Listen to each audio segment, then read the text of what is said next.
படம் சொல்லவே முடியாது வார்த்தையால, அவ்வளோ சூப்பராக இருந்தது. எதிரே பார்க்கல, இவ்வளோ நல்ல ஃபெமினிசம் டேர்ம்க்கான மொத்த உருவமாக இருக்குது இந்த படம்.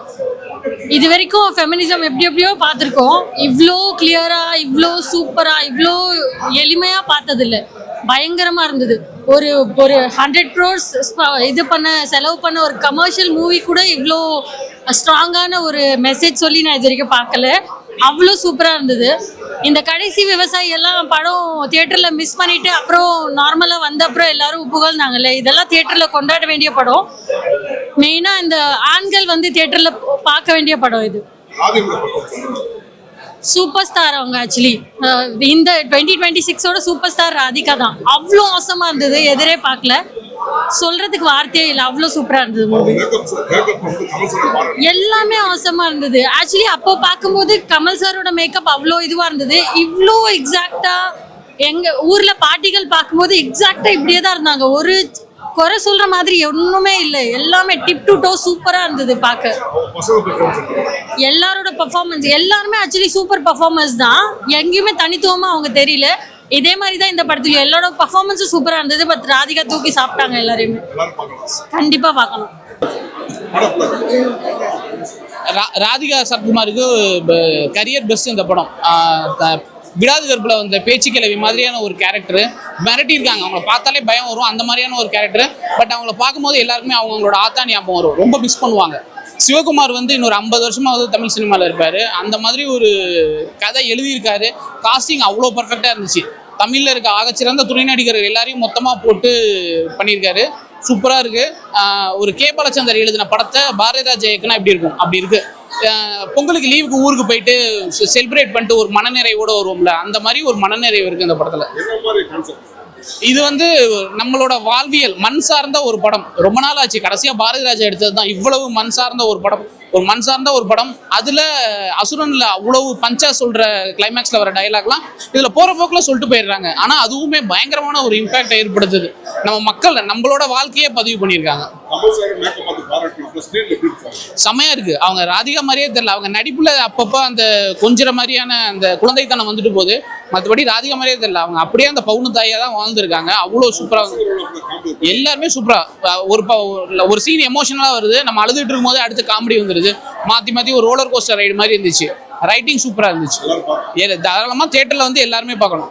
ஸோ நான் தாய் கிழவி படம் பார்த்தேன். படம் ரொம்பவே நல்லா இருக்குங்க. இதில் பொண்ணுங்க மோஸ்ட்லி பார்க்க வேண்டிய படம். என்ன சொல்லியிருக்காங்க இந்த படத்தில் அப்படின்னா, நம்ம கிட்ட காசு இருந்தா நமக்கு எந்த நீடா இருந்தாலும் தேவைப்பட்டா நம்ம யூஸ் பண்ணிக்கலாம். காசு இல்லைன்னா அடுத்தவங்க போய் நம்ம பிச்சை கேட்குற மாதிரி, அது சொந்தக்காரனா இருந்தாலும் எவனா இருந்தாலும் ஃபியூச்சர்ல ஏதாவது ஒரு நீடு, ஒரு ஹாஸ்பிட்டல் செலவோ எவனுமே ஹெல்ப் பண்ண மாட்டான். அந்த ஒரு மெசேஜ் கொடுத்துருக்காங்க. பெத்தவங்களை வயசான காலத்துல எப்படி பார்த்துக்கணும், அவங்களுக்கு ஒரு ஹெல்த் இஷ்யூனா நம்ம ஒரு ஏளனமா பார்க்காம அவங்களை எப்படி பார்த்துக்கணும், அந்த மாதிரி விஷயமும் நல்லா சொல்லியிருக்காங்க. இதுல ஸ்கிரீன் பிளே எல்லாமே வில்லேஜ் கெட்டப்ல இருக்கு, செம்மையா இருக்கு. அந்த கேரக்டருக்கு ஏற்ற மாதிரி எல்லாமே கரெக்டா கொடுத்துருக்காங்க. அதுல நடிச்சவங்க எல்லாருக்குமே கேமியோ கரெக்டான கேமியோ கொடுத்துருக்காங்க. மோஸ்ட்லி ராதிகா மேமோட சீன்ஸ் கம்மியா தான் இருக்கும், மற்றவங்களோட ஆக்டிங் தான் அதுல அதிகமா இருக்கும், மற்ற ஆக்டர்ஸோடது. ஆனா அதுல அந்த படத்துல பெருசா பேசப்படுறதுன்னா ராதிகா மேமோட ஆக்டிங் தான் பெருசா பேசப்படுது. அவங்க தான் பார்த்தா அதுல அயல் லேடி மாதிரி பயங்கர வைப்பா இருக்காங்க. வயசான கெட்டப்ல கொடுத்துருக்காங்க, சூப்பரா இருக்கு. யார் இதுல சிங்கிள் மதரா இருந்தா, அவங்க சிங்கிள் மதரா இருக்காங்க, காசு சேவிங் பண்றாங்க, இல்லைன்னு யார்ட்டையும் போய் நிக்க கூடாது. அந்த மாதிரி பொண்ணுங்க எந்த இடத்துலயும் பொழைச்சிக்கலாங்க, காசு சேவிங் பண்ணும், யார்கிட்டயும் கையேந்தி நிக்க கூடாது அப்படின்ற ஒரு மெசேஜ் கொடுத்துருக்காங்க. செம்மையா அப்படியே வயசான பாட்டி மாதிரி தான். அந்த காலத்துல நம்ம வயசானி பாட்டிங்கன்னா கம்பீரமா மருமங்களை உட்கார அங்க உட்காரு அந்த மாதிரிலாம் மிரட்டி சொல்லுவாங்களே, அந்த லெவல்ல வேற லெவல்ல இருக்கு. லாஸ்ட்ல ஒரு சீன் கொடுத்தாங்க, அந்த சீன்ல ராதிகா மேம் உட்காந்துருப்பேன், அதை பார்த்து அப்படியே சாமியவே பாக்குற மாதிரி சூப்பரா இருந்துச்சு. அவங்களோட ஆக்டிங் சூப்பரா இருக்கு. அதுல மற்ற ஆக்டர்ஸ் எல்லாமே செம்ம ஃபன் கேரக்டர் தான் கொடுத்தாங்க, செம்மையா இருக்கு. இதுல போரிங்லாம் இல்ல, உட்காந்து சிரிச்சுக்கிட்டே இருக்கலாம், அவ்வளவு சூப்பரா இருந்துச்சு. எல்லாருமே பாருங்க. டிக்கெட் காசு கொடுக்கறதுக்கு வர்த்தான படம், ஃபேமிலியா பார்க்கலாம். மோஸ்ட்லி பொண்ணுங்க பாருங்க, காசை எப்படி செலவு பண்ணுங்க கத்துக்கோங்கப்பா. இப்ப இருக்கிற பசங்க எங்க கேக்குறாங்க, இருக்கிற காசு செலவு பண்ணிட்டு அப்புறம் நாளைக்கு ஏதாவது தேவைன்னா அடுத்தவங்க பிச்சை எடுக்குது, அந்த மாதிரிதான். கண்டிப்பா பாருங்க, படம் நல்லா இருக்கு, சாங் எல்லாமே நல்லா இருக்கு. சூப்பரா இருக்குங்க, ரொம்ப நல்லா இருக்குங்க. இது ஒரு வில்லேஜ்ல என்ன அதுதான் அதை வச்சுதான் அவங்க படமா பண்ணிருக்காங்க. அதுல காமெடி அந்த மாதிரி எமோஷனல் அந்த மாதிரிலாம் உள்ள ஆட் பண்ணிருக்காங்க. ரொம்ப நல்லா இருக்கு, சூப்பரா இருக்கு, ரொம்ப சூப்பரா இருக்கு, ரியாலிட்டியா இருக்கு.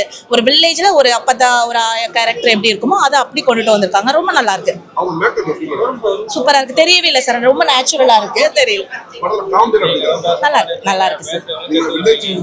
கண்டிப்பா செம்மையா கனெக்ட் ஆகுது. கண்டிப்பா சிட்டில உள்ளவங்களுக்கும் இது ரொம்ப பிடிக்கும். வில்லேஜ்ல உள்ளவங்களுக்கு மட்டும் கிடையாது, சிட்டில உள்ளவங்களுக்கும் ரொம்ப பிடிக்கும் சார்.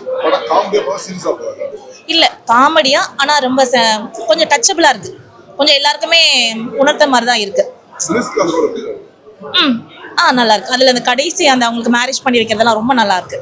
அந்த அவங்க எடுத்தாங்கல்ல அந்த முடிவு, அதெல்லாம் ரொம்ப நல்லா இருக்கு. அதெல்லாம் இப்ப எலெக்ஷன் வருது, அதனால எல்லாத்தையும் உள்ள கொண்டுட்டு தான் வருவாங்க. மக்கள் விழிப்புணர்வோட இருக்கட்டும். கண்டிப்பா பார்க்கலாம். Thank you sir. தேங்க்யூ. நல்லா இருக்கு சார் படம். நம்ம வந்து பார்த்தீங்கன்னா இந்த ஏஜில் வந்து ராதிகாவோட மேடம் வந்து ரொம்ப நல்லா அழகாக நடிச்சிருக்காங்க. அது மெயின் நடிப்பு, அவங்க போட்ட அந்த மேக்கப் இருக்குது பார்த்தீங்களா, ரொம்ப நல்லா இருக்குது. ஒரு கிராமத்தில் ஒரு ஏஜான லேடி எப்படி இருப்பாங்களோ அந்த அளவுக்கு நல்லா கொண்டு போயிருக்காங்க. நல்லா இருக்கு படம். இல்லை அது என்ன சொல்கிறாங்கன்னா, தன்னம்பிக்கையாக இருக்கணும், யாரும் வந்து ஏமாறக்கூடாது, பொம்பளைங்க வந்து தனி அதாவது அவங்க ஹஸ்பண்டை நம்பி யாரும் இருக்கக்கூடாது, சிக்கனமாக இருக்கணும், ஆனால் திறமையாக இருக்கணும், நம்மளோட கையில் தான் இருக்கணும் அப்படின்னு சொல்லி நல்லா இது பண்ணுறாங்க. அவங்கள கெட்டவங்களாவே நினச்சி நிற்பாங்க, அதுக்கப்புறம் அந்த பின்பக்கம் சொல்லும்போது நல்லா இருக்காது. ஸ்க்ரீன் நல்லா இருக்கு சார். மெயின் நல்லா இருக்கும். முனிஷ்காந்த்ல ரொம்ப நல்லா அழகாக பண்ணியிருக்காரு. முனிஷ்காந்த், நம்ம பாலா சரவணன், அவங்க கேட்டலாம் ரொம்ப நல்லாவே இருக்கு. நல்லா கிடையாது, சூப்பராக இருக்கு சார். அதான் சொன்னேன், படம் எந்த விதமான குரலாம் இல்லை, நல்லாவே இருக்கு படம். ஓகேங்களா, கிளைமேக்ஸும் இன்னும் சூப்பராக இருக்கு. எல்லாரும் பார்க்கலாம் சார், ஃபேமிலியோட பார்க்கலாம். கிழவி என்ன தோமா பொறுக்கி என் படத்தில் நல்லா இருக்கு, என்கிட்டே கேட்குறியாடா அப்படி சொல்லணும். நல்லா பண்ணியிருக்காங்க, படம் ரொம்ப சூப்பராக இருக்குது. எதிர்பார்க்கவே இல்லை. ஏன்னா ராதிகா படத்தில் வந்து ரொம்ப சூப்பராக பண்ணியிருக்காங்க. அது இல்லாமல் பெண்கள் எப்பவுமே வீரத்தோடைய கௌரவத்தோடைய கெத்தோட இருக்கணுன்ற ஒரு விஷயத்த வந்து கிளைமேக்ஸில் முடிச்சிருக்காங்க. அது ரொம்ப நல்லா இருக்கு பார்க்கறதுக்கு. ரொம்ப ரியாலிட்டியாக இருந்தது. பார்த்தா உண்மையாக சொல்கிறேன், அவங்களுக்கு 75 வயசு ஆகிற மாதிரி தான் இருக்குது. ஏன்னா அந்த அளவுக்கு மேக்கப்லாம் தத்ரூபமாக இருந்துச்சு. என்னடா ரொம்ப வந்து ஆர்டிஃபிஷியலாக இல்லாமல் ஒரு சில விஷயங்கள் பார்க்கும்போது என்ன, ஆனால் ஒரு சில டைலாக்லாம் பார்க்கும்போது என்னடா இந்த ரொம்ப வலிச்சு பேசுகிற மாதிரி இருந்துச்சு. அதில் மட்டும்தான் கொஞ்சம் ரீட்டட் ஆகிற மாதிரி இருந்துச்சு. மற்ற விஷயங்கள் எல்லாமே சூப்பர். அது இல்லாமல் அங்கங்கே அந்த கமலஹாசன் சாங்கை போட்டு ஃபுல் அண்ட் படத்தை ஓடிட்டாங்க. அதுதான் படத்துக்கு ப்ளஸ்ன்னு சொல்ல போனால், அது அங்கங்கே கமலஹாசன் வர்றது போகிறது, அப்போ அதெல்லாம் கொஞ்சம் நல்லா இருந்துச்சு பார்க்கறதுக்கு. ஐயோ, முனிஷ்காந்த் ரொம்ப இமோஷனலாக டச் பண்ணிட்டாருங்க. ஏன்னா அவர் சொல்லுவார், ஏன்னா எங்களை பார்த்து பண்ண நீ என்ன கல்யாணம் பண்ணிக்கணும் ஆசைப்படுற சொல்கிற சீன்லாம் வந்து அவருக்கு ஒரு விளக்கம் கொடுப்பாரு. அதெல்லாம் ரொம்ப நல்லா இருந்துச்சு பார்க்கறதுக்கு. எல்லாமே கனெக்டடாக சில விஷயங்கள் ஒர்க் அவுட் ஆயிருந்தது, நல்லா இருந்துச்சு. இல்லை நான் ஏன்னா வந்து உண்மையாக சொல்கிறேன், ஏன்னா இப்போ ரியல் லைஃப்பில் கிழவிங்களாம் இப்படி தான் இருப்பாங்க. அதை அப்படியே பண்ணியிருக்காங்க. உண்மையாக சொல்ல போனால் அந்த அம்மாவுக்கு 75 வயசு ஆகுதுன்னு நினைக்கிறேன் நான் பார்க்குற வரைக்கும். சும்மா சாரி கட்டு வந்தால் சின்ன வயசுன்னு சொல்கிறாங்க, மற்றபடி எல்லாம் சூப்பராக பண்ணியிருந்தாங்க. என்ன தோமா பொறுக்கி அது மாதிரி அதெல்லாம் கொஞ்சம் நல்லா இருந்துச்சு பார்க்கறதுக்கு. அதெல்லாம்